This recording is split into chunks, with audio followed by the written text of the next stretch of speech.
Alright guys, a quick one. Here, I'll detail how to close split screen on Samsung Galaxy A54. So if you already enable split screen on your Samsung Galaxy A54, and now you want to exit the split screen page on your device but don't know how to go about this, then here's a video for you. So if at the end of this you find this offer informative, please don't forget to like and then subscribe.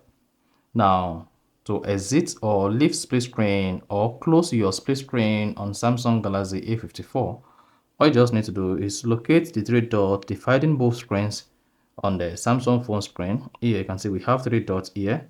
Then just go ahead, hold down the three dots and then drag down or drag up like this.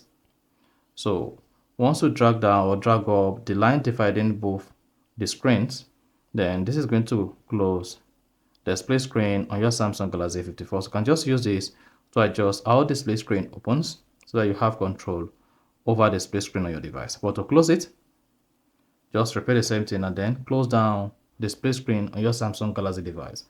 So that is basically how to close split screen on Samsung Galaxy A54.